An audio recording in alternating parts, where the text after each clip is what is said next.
क्या आपने कभी सुना है कि कोई माँ मरने के बाद भी अपने बच्चे को ढूंढती है? मेरा बच्चा कहाँ है?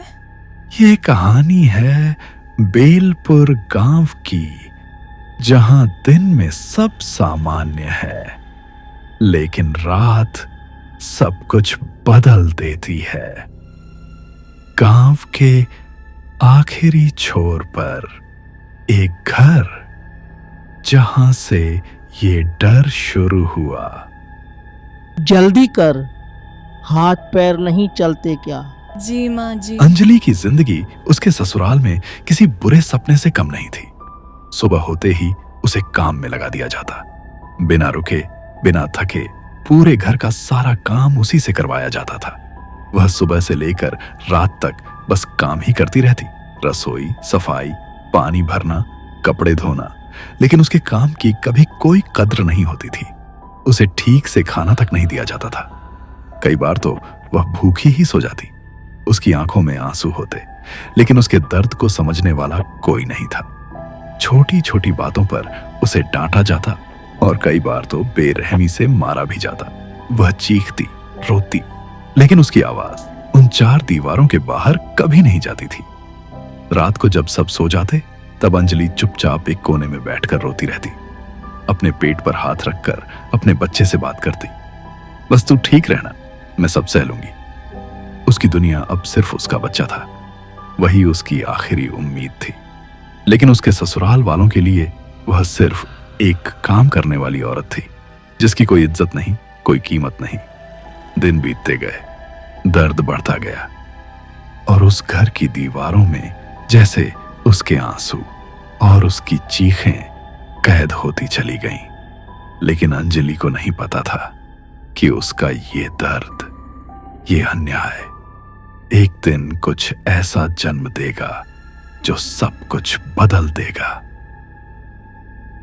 आजकल की लड़कियां कुछ काम की नहीं। किस्मत खराब है मेरी। अभी तक बच्चा नहीं हुआ, बांझ है शायद। है वो। जब भी अंजलि किसी काम से घर के बाहर निकलती, गांव वालों की निगाहें उस पर टिक जाती। कोई उसे तिरस्कार से देखता तो कोई आपस में धीरे धीरे फुसफुसाने लगता। देखो देखो, यही है वो। कितनी बदनसीब औरत है, पता नहीं क्या क्या करती होगी।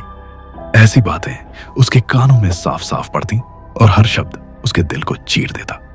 वह सिर झुकाकर चुपचाप चलती रहती, जैसे उसने दर्द सहना ही सीख लिया हो।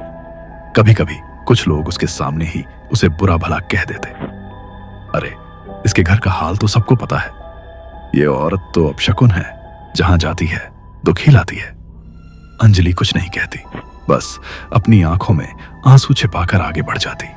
उसके कदम भारी हो जाते, लेकिन वह रुकती नहीं, क्योंकि रुकने का मतलब था और भी सवाल और भी ताने। गांव की औरतें भी उससे दूरी बनाकर रखती थीं।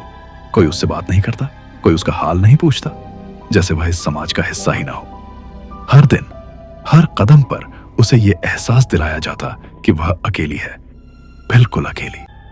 घर में दर्द और बाहर अपमान, यही उसकी जिंदगी बन चुकी थी। लेकिन इन सब के बीच अंजलि के अंदर धीरे धीरे कुछ बदलने लगा था। उसकी खामोशी अब सिर्फ डर नहीं थी। उसके अंदर कहीं ना कहीं एक तूफान पल रहा था, जो एक दिन सब कुछ हिलाकर रख देने वाला था। भगवान, मैंने क्या गलत किया? रात, अंधेरा, रघुवीर शराब में। तू किसी काम की नहीं है। मैं कोशिश कर रही हूँ। हर दिन, हर ताना अंजलि को अंदर से तोड़ रहा था। बस एक बच्चा दे दो भगवान। उसी दिन अंजलि डॉक्टर के पास चेकअप करने जाता है। बधाई हो, आप माँ बनने वाली हैं। क्या सच में? अंजलि मुस्कुरा रही है। अब सब ठीक हो जाएगा। तू, हमें बस बच्चा चाहिए। तू किसी काम की नहीं है। बच्चा होने के बाद तुझे घर भेज दूंगा। सुन लो, बच्चा होने के बाद तुम इस घर को छोड़कर अपनी माँ के घर चली जाओगी, क्योंकि यहाँ तुम्हारे लिए कोई जगह नहीं है। अंजलि सब कुछ चुपचाप सहती रहती है और बच्चा होने के बाद भी उसकी जिंदगी में कोई बदलाव नहीं आता। अंजलि गिरते गिरते संभलती है। मुझे चक्कर आ रहा है। रात के सन्नाटे में अंजलि को एक डरावना सपना आता है। उसे महसूस होता है जैसे कोई अनदेखी ताकत उसके पेट से उसके बच्चे को खींच रही हो। मेरा बच्चा नहीं, मेरा बच्चा मुझसे मत छीनो। दूर हो जाओ, सब दूर हो जाओ। देख रहे हो, ये जानबूझकर नाटक कर रहा है। मुझे सब समझ में आ रहा है, ये तेरी नौटंकी है। आज तू बच नहीं पाएगी, यहीं तेरा अंत कर दूंगा। उसके बाद रघुबीर अपनी पत्नी को बेरहमी से पीटने लगा, लगातार मारता ही चला गया। उसकी पत्नी रोते हुए बार बार कहती रही, रुक जाओ, मेरे पेट में बच्चा है, मत मारो, प्लीज मत मारो। लेकिन रघुबीर पर जैसे कोई जुनून सवार था, वह नहीं रुका। वह और जोर से मारता रहा और उसकी पत्नी अपने पेट पर हाथ रखकर अपने बच्चे को बचाने की कोशिश करती रही। उसकी आंखों में डर था, दर्द था, लेकिन सबसे ज्यादा अपने बच्चे को खोने का खौफ था। कुछ ही देर में सब खत्म हो गया। बहुत देर हो चुकी थी। उसकी पत्नी ने वहीं दम तोड़ दिया। घर के लोग सब देख रहे थे।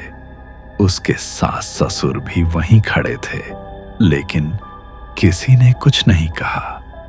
सब खामोश रहे, जैसे कुछ हुआ ही ना हो।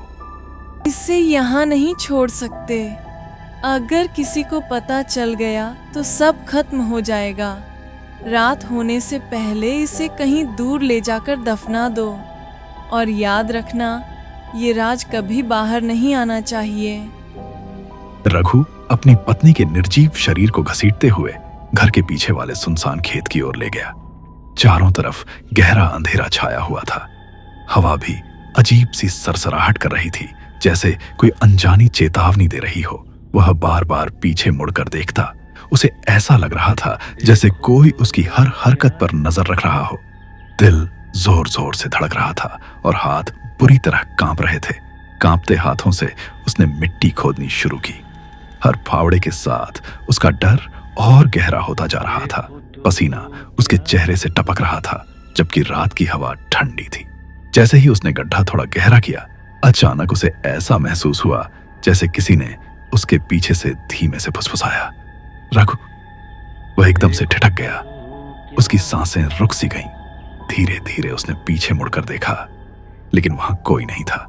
डर के बावजूद उसने जल्दी जल्दी शरीर को गड्ढे में डाल दिया और मिट्टी डालने लगा। लेकिन हर बार जब वह मिट्टी डालता, उसे ऐसा लगता जैसे अंदर से कोई हिल रहा हो, जैसे कोई जिंदा हो।